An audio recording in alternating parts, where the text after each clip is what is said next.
Welcome to Chanel, the podcast where we dive deep into the stories that matter to you. I'm Alex, your guide through the twists and turns of today's most intriguing topics. And I'm Jamie, your partner in crime, bringing a splash of humor and a whole lot of curiosity to the table. Today, we're kicking things off with a bang. Absolutely, Jamie. We've got a fantastic show lined up. We'll be talking about the rise of eco-friendly technology and how it's reshaping our world. But first, let's catch up a bit. Jamie, what's new in your world? Oh, the usual chaos. I tried to start a garden this week. Keyword tried. Turns out, plants need more than just occasional attention. Who knew? That sounds about right. My attempts at gardening usually end with me apologizing to a lot of wilted plants. But hey, speaking of green things, let's jump into our main topic. Nice sag, Alex. So eco-friendly technology. It's a buzzword we hear a lot, but what does it really mean? Today, we're breaking it down. From solar panels to electric cars, and even biodegradable phone cases, there's a lot to cover. And to help us navigate this, we have a special guest. Joining us is Dr. Emily, an environmental scientist and tech enthusiast who's been at the forefront of sustainable innovations. Welcome, dear Emily. Thank you, Alex and Jamie. It's great to be here. Let's start with the basics, Dr. Emily. Can you explain what eco-friendly technology encompasses? Of course, eco-friendly technology, or green technology, refers to products and processes that use renewable resources and reduce environmental impact. This includes everything from renewable energy sources like solar and wind to electric vehicles, and even advancements in waste management and recycling. That's fascinating. And it's not just about big tech, right? There are small everyday changes we can make too. Absolutely. For instance, switching to LED bulbs, using smart thermostats, or even choosing products made from recycled materials can make a significant difference. I've always wondered about electric cars. Are they really that much better for the environment? Yes, electric cars produce zero emissions while driving, which is a huge improvement over traditional gasoline vehicles. However, it's important to consider the entire life cycle of the car, including manufacturing and battery disposal. Advances are being made every day to address these concerns. It sounds like there's a lot of progress being made. But what can our listeners do to contribute to a greener planet? Great question, Alex. Start small. Reduce your energy consumption, recycle, support companies that prioritize sustainability, and stay informed. Every little bit helps. Thank you, Dr. Emily. This has been incredibly enlightening. Before we wrap up, we always end with a fun question. If you could invent one piece of eco-friendly technology, no matter how wild, what would it be?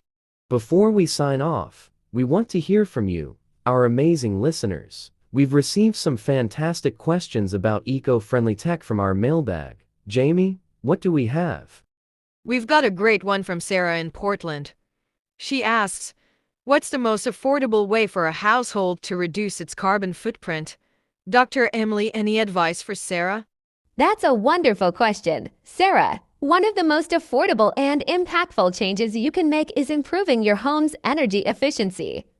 This includes simple actions like sealing windows and doors to prevent drafts, using energy-efficient appliances, and installing programmable thermostats. Another tip is to reduce water usage by fixing leaks and using water-saving fixtures. These steps can significantly lower your energy bills and carbon footprint. Thanks for the tips, Doctor.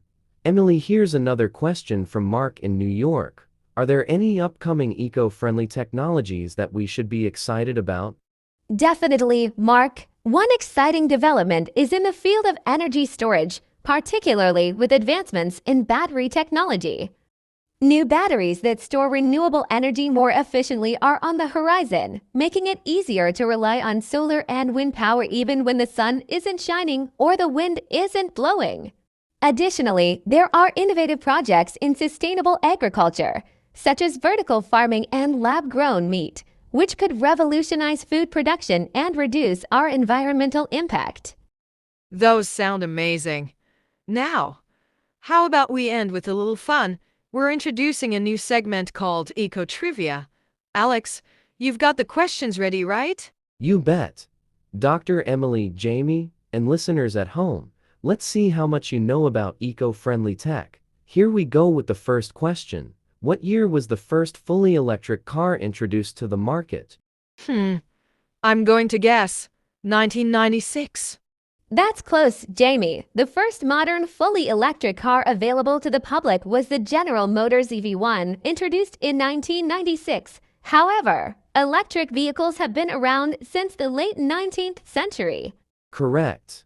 The modern era of electric cars really began in the late 90s. All right, next question. What renewable energy source is currently the fastest growing worldwide? I'll say solar power.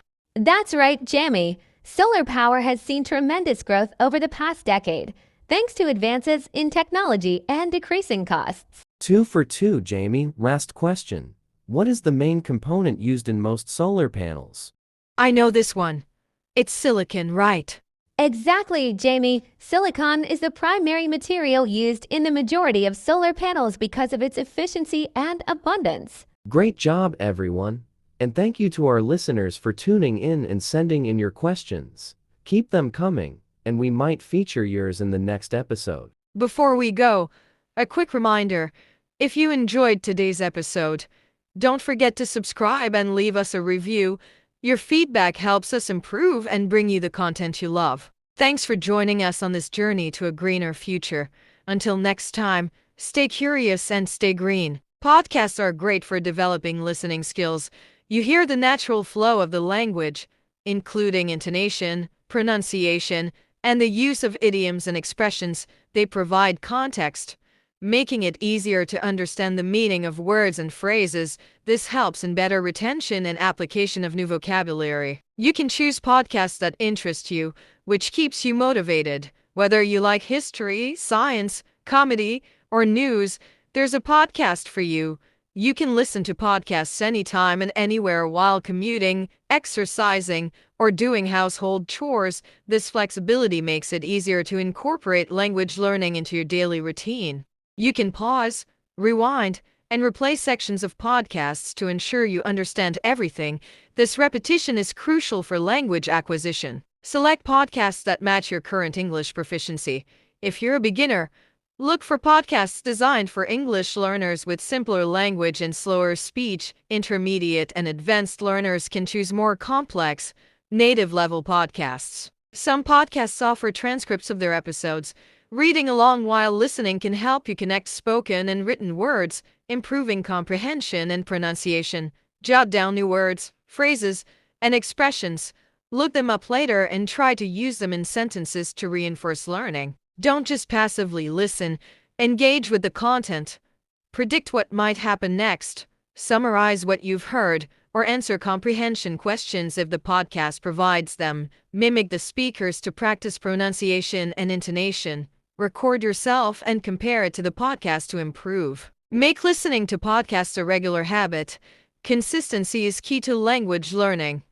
If possible, discuss the podcast episodes with friends or language partners. Sharing your thoughts and hearing others' perspectives enhances understanding and retention. This podcast is specifically designed for English learners, covering everyday conversations and useful vocabulary.